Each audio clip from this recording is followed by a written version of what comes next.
जय हिंद दोस्तों। यूपीपीएससी हिंदी के इस ऑनलाइन प्लेटफॉर्म पे मैं अवनीश सिंह आप सभी का स्वागत करता हूं। तो आइए आज हम लोग देखते हैं राज्यपाल का हम लोगों ने देखा था कौन सा कार्यपालिका संबंधी कार्य। कार्यपालिका संबंधी कार्य हमने राज्यपाल का देखा था। अब हम उनके देखेंगे विधायी अधिकार। ठीक ना, राज्यपाल के कौन से अधिकार? विधायी अधिकार, राइट। तो विधायी अधिकार में क्या है? राज्यपाल विधानमंडल का अभिन्न अंग है। क्या कह रहा है कि राज्यपाल जो है वो विधानमंडल का अभिन्न अंग है। इसका अर्थ क्या है कि यानी कि राज्यपाल के सिग्नेचर के बिना, उनके साइन के बिना, उनके आदेश के बिना कोई भी जो है, कोई भी जो बिल है वो एक्ट नहीं बन सकता है। करेक्ट? कोई भी जो बिल है वो क्या है? एक्ट नहीं बन सकता है। करेक्ट?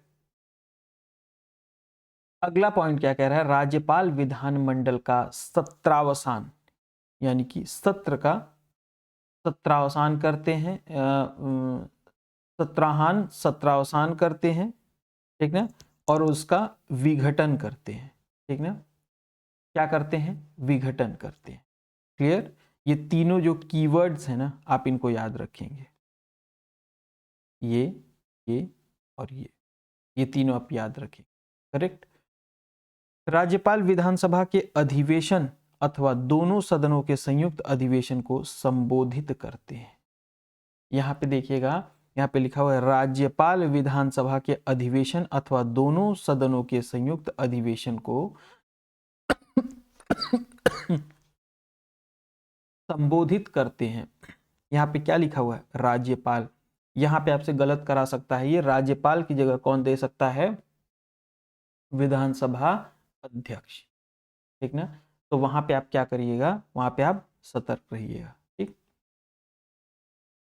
राज्य विधानसभा के किसी सदस्य पर अयोग्यता के प्रश्न पर उत्पन्न होता है।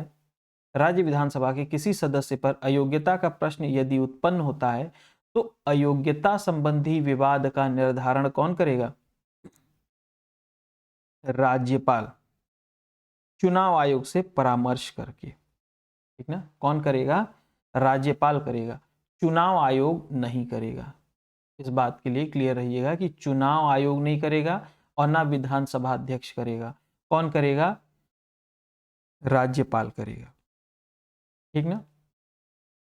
फिर अगला है, राज्य विधानमंडल द्वारा पारित विधेयक राज्यपाल के हस्ताक्षर के बाद ही अधिनियम बन पाता है।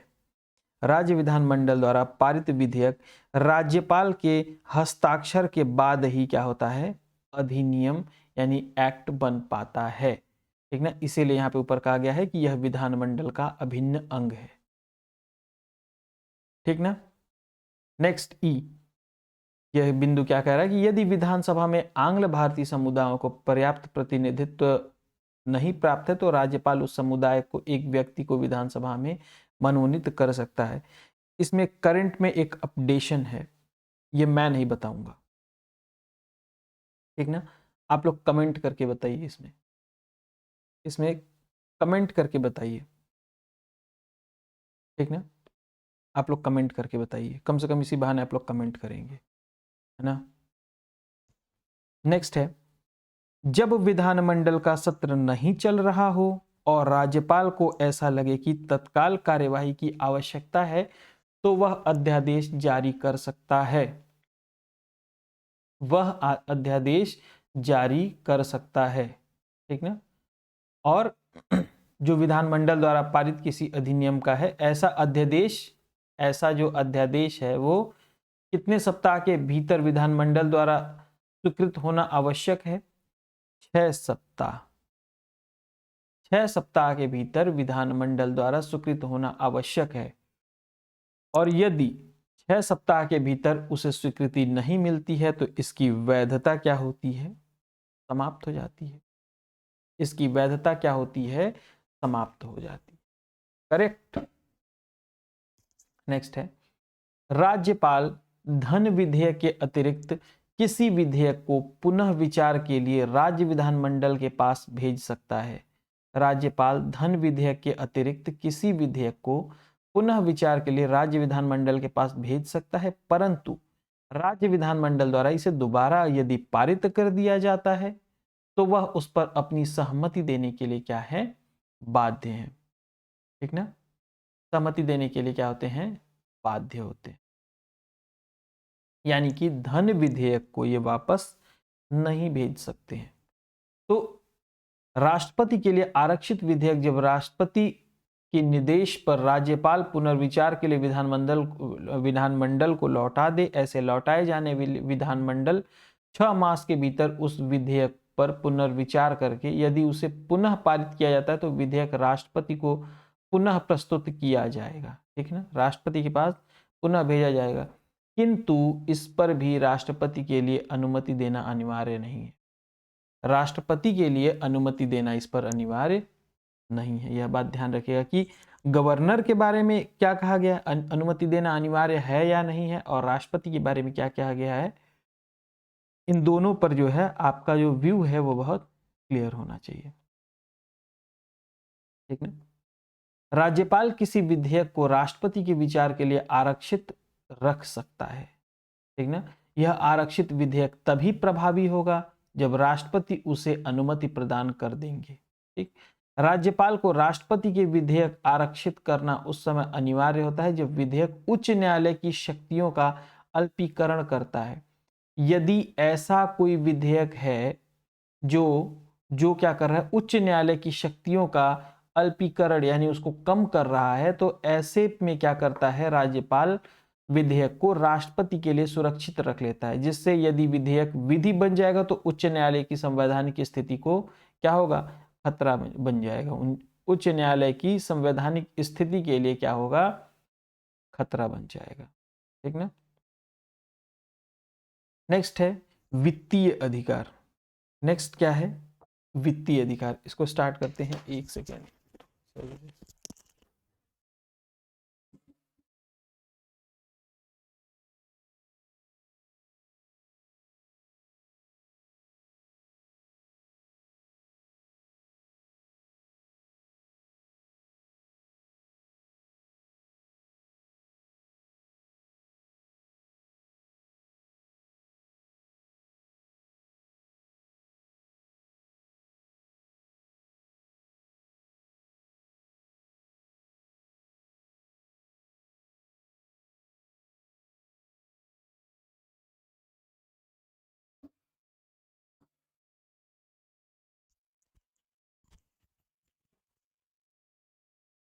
अब है वित्तीय अधिकार। जो तीसरा अधिकार है वो कौन सा अधिकार है, वित्तीय अधिकार। आइए देखते हैं वित्तीय अधिकार क्या है। राज्यपाल प्रत्येक वित्तीय वर्ष में वित्त मंत्री को विधानमंडल के सम्मुख वार्षिक वित्तीय विवरण प्रस्तुत करने के लिए कहता है।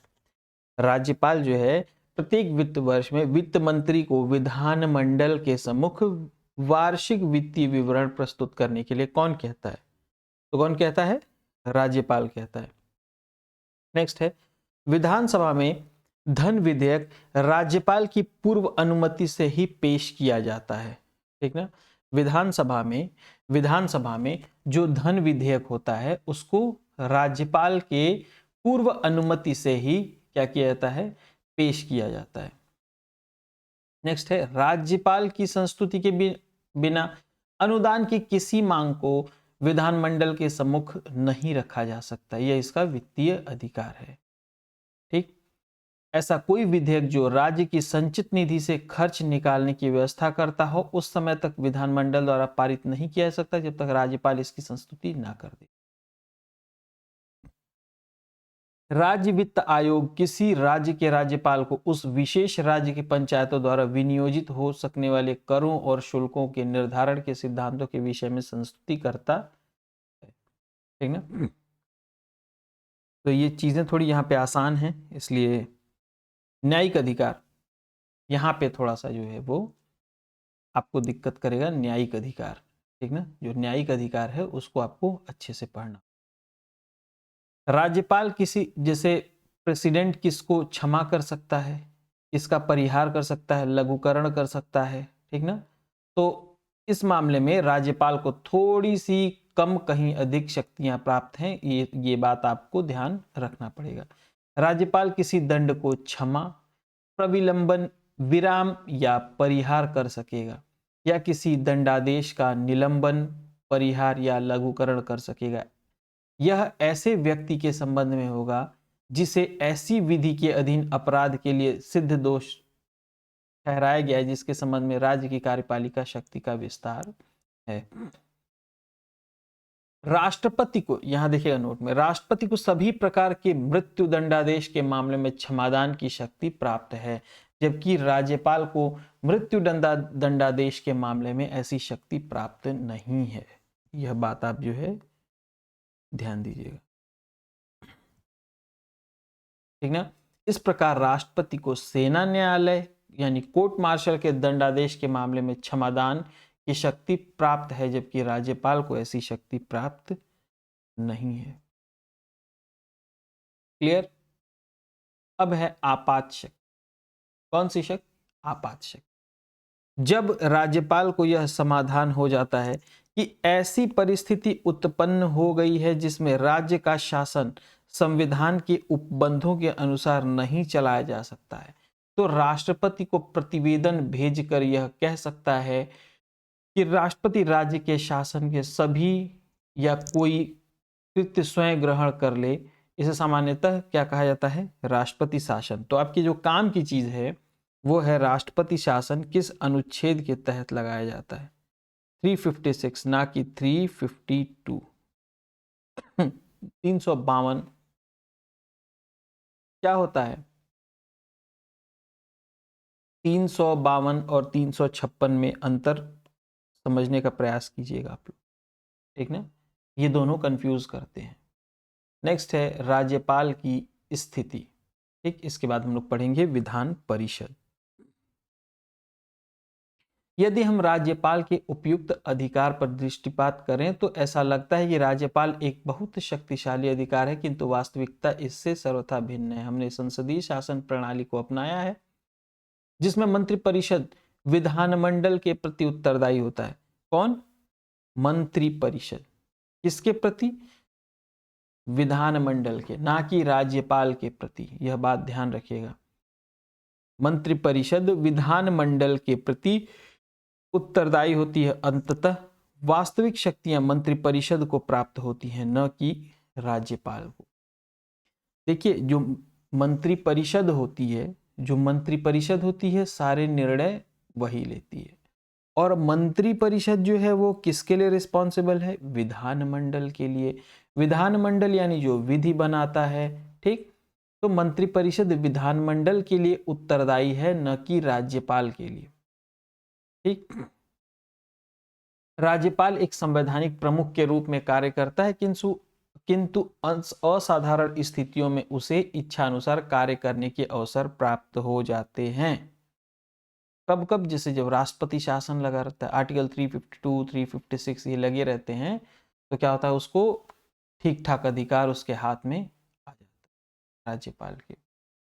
और हम लोग देखेंगे विधान परिषद। ये बहुत कंफ्यूज करेगा आप लोगों को, विधान परिषद, ठीक ना। और यहां से प्रश्न भी आते हैं।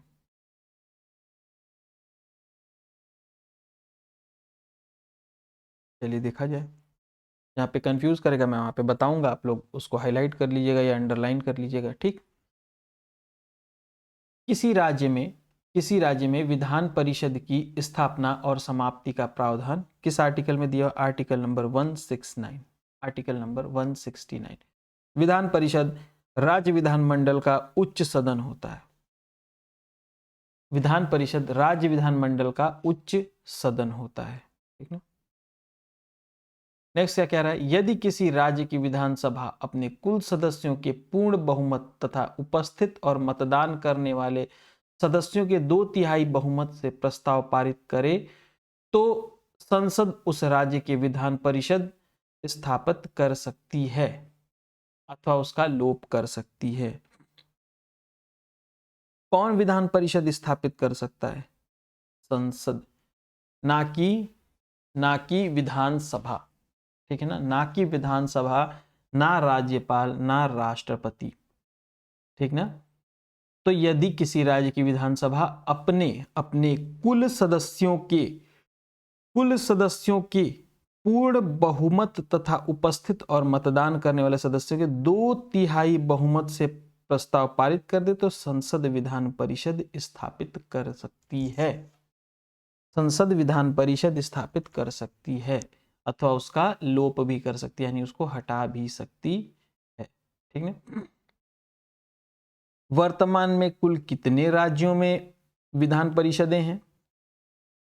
कितने राज्यों में हैं? 6 राज्यों में। 6 राज्यों में। ठीक है। उत्तर प्रदेश में 100 सीट्स। ये कभी कभी सीट्स की संख्या जो है एग्जाम में पूछ देता है, ऐसे कभी कभी मिलान करने के लिए दे देगा। ठीक। और कभी कभी ऐसे पूछ देता है कि सर्वाधिक विधान परिषद में सर्वाधिक सीटें किस राज्य के पास हैं। इस तरह से सर्वाधिक पता चलेगा कि ये हटा देगा और पूछ देगा कि निम्न में से सर्वाधिक, तो यानी कि बाकी 4 में से विकल्प दे देगा। ठीक। तो इसलिए सीट्स आप लोग जो है ध्यान रखिएगा, ये पूछता है एग्जाम में। यूपी में 100, कर्नाटक में 75, महाराष्ट्र में 78, आंध्र प्रदेश में 58, तेलंगाना में कितने हो गए? 40, यानी सर्वाधिक यूपी में है। फिर उसके बाद 78 महाराष्ट्र में है, 75 कर्नाटक और बिहार में है, आंध्र प्रदेश में 58, तेलंगाना में 40। क्लियर? विधान परिषद के कुल सदस्यों की संख्या उस राज्य की विधानसभा के कुल सदस्यों की संख्या का 1/3 से अधिक नहीं होगा। यह ध्यान रखिएगा, 1/3 किसका? विधानसभा के 1/3 से अधिक नहीं होगा। यानी कि अगर विधानसभा में 100 सीटें हैं तो यहाँ पे मैक्सिमम कितना हो सकता है? 1/3, 33। यहाँ पे मैक्सिमम 33 हो सकता है। ठीक ना। 1/3 से अधिक नहीं होगा, यानी कि जहाँ पे 100 है वहां पे 35-36 नहीं हो सकता। ठीक। हाँ, यहाँ पे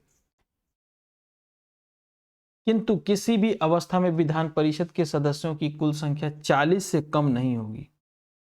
ठीक है, 40 से कम नहीं, यानी मिनिमम 40 होगी। ये मैंने एग्जाम्पल ले लिया था बस ऐसे ही। मिनिमम तो 40 होगी। ठीक ना, मिनिमम 40 होगी और मैक्सिमम 1/3 होगी। जैसे यूपी में कितनी सीटें हैं? 400 से भी अधिक सीटें हैं। ठीक ना, 400 से भी अधिक सीटें हैं। कितनी हैं एग्जैक्ट जो है? रुकिए, 403 है ना शायद।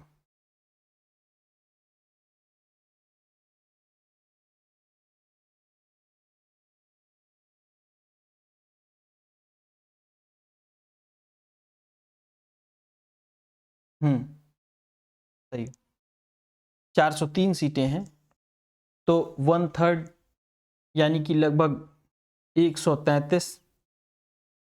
ठीक ना, 134 मान लीजिए, 134 तो 134। ठीक, तो 134 हो गया जो है ये मैक्सिमम सीट, यानी 134 से ज़्यादा नहीं होगा और 40 से कम भी नहीं होगा। 40 से कम भी नहीं होगा। ठीक ना। विधान परिषद का सदस्य बनने के लिए न्यूनतम आयु कितनी होनी चाहिए? न्यूनतम आयु 30 होनी चाहिए। तो यह बात ध्यान रखिएगा, यह बात थोड़ा ध्यान रखिएगा, किसकी आयु 25 वर्ष है, किसकी आयु 30 वर्ष है, किसकी आयु जो है 35 वर्ष है। ये कहीं एक जगह पर लिख लीजिए। ये आपको क्या करता है? कंफ्यूज कर, ये आपको क्या करता है? कंफ्यूज करता है। ठीक ना। विधान परिषद के प्रत्येक सदस्य का कार्यकाल कितना होता है? 6 वर्ष का होता है। कितना होता है? 6 वर्ष का होता है, किंतु प्रति दूसरे वर्ष 1/3 सदस्य अवकाश ग्रहण करते हैं। 1/3 सदस्य जो है वो क्या करते हैं? अवकाश ग्रहण करते हैं। कब? प्रति दूसरे वर्ष, यानी हर 2 वर्ष पे। ठीक ना। और उनके स्थान पर नए सदस्य निर्वाचित होते हैं। यदि कोई व्यक्ति किसी समुदाय की मृत्यु या त्यागपत्र द्वारा आकस्मिक रिक्ति भरने के लिए निर्वाचित होता है तो वह सदस्य शेष अवधि के लिए ही सदस्य रहता है, 6 वर्ष के लिए नहीं।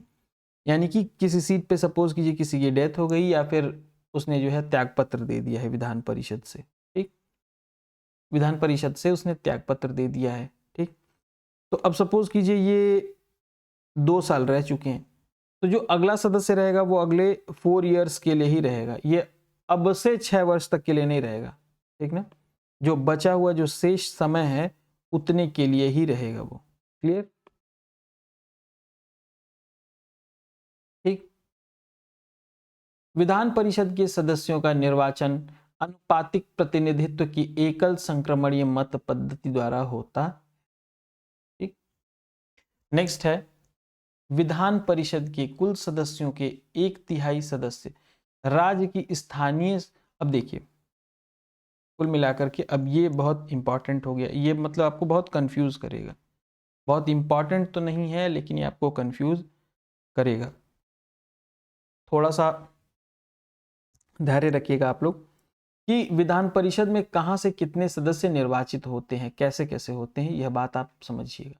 ठीक, विधान परिषद के कुल सदस्यों के 1/3 सदस्य राज्य की स्थानीय स्वशासी संस्थाओं के एक निर्वाचक मंडल द्वारा निर्वाचित होते हैं। कितने? 1/3।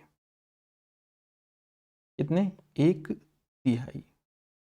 ठीक ना, फिर उसके बाद 1/3 सदस्य राज्य की विधानसभा के सदस्यों द्वारा, राज्य की विधानसभा के सदस्यों द्वारा कितने?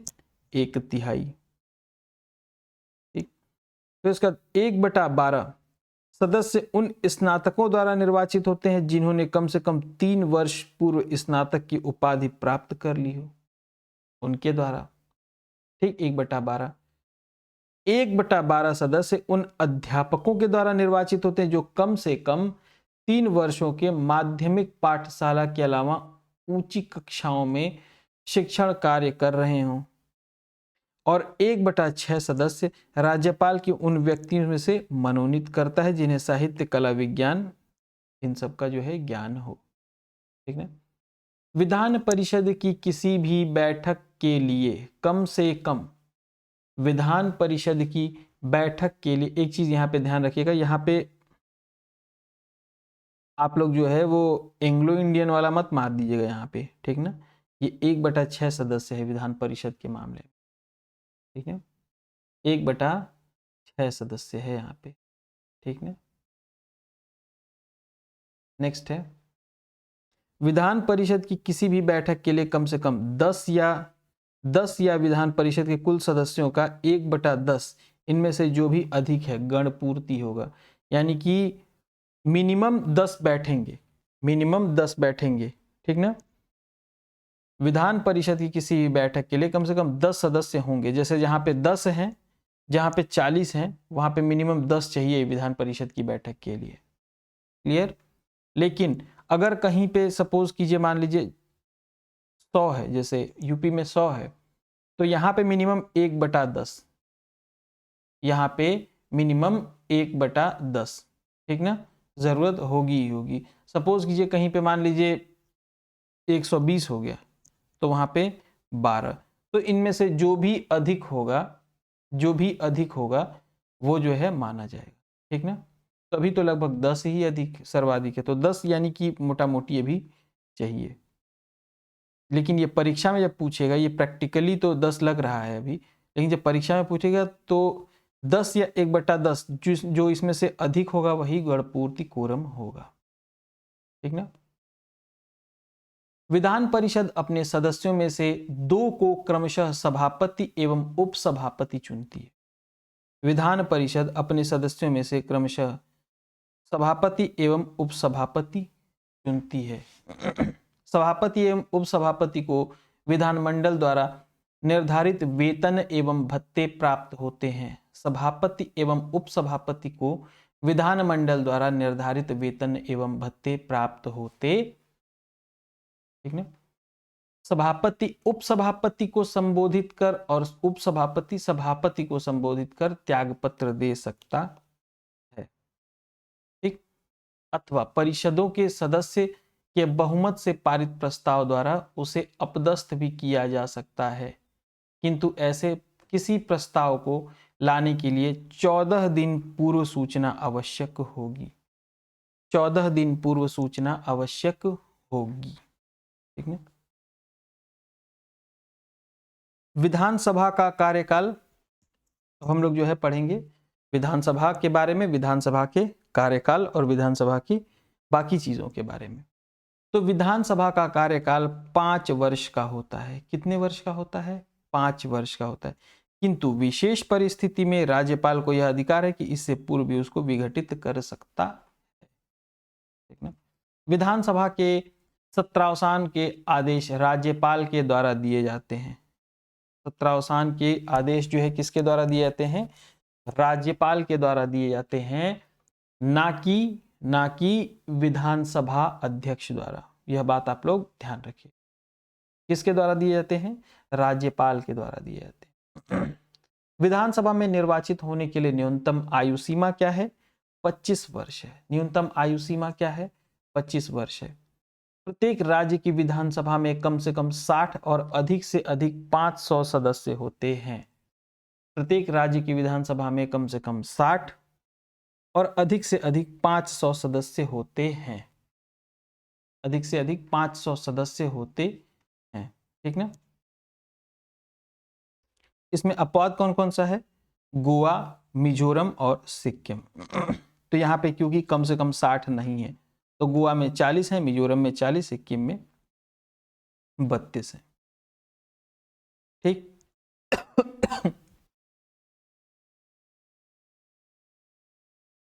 विधानसभाओं में जनसंख्या के आधार पर अनुसूचित जातियों और जनजातियों के लिए स्थानों का आरक्षण किया जाता है। ठीक ना? जनसंख्या के आधार पर। ठीक ना? विधानसभा की अध्यक्षता करने के लिए एक अध्यक्ष का चुनाव करने का अधिकार सदन को प्राप्त है, जो इसकी बैठकों का संचालन करता है। साधारण विधानसभा अध्यक्ष सदन में मतदान, साधारणतया यहाँ पे ध्यान रखिएगा आप लोग, जहां पे आसान है वहां पे मैं जल्दी से थोड़ा निपटा दिया उसको।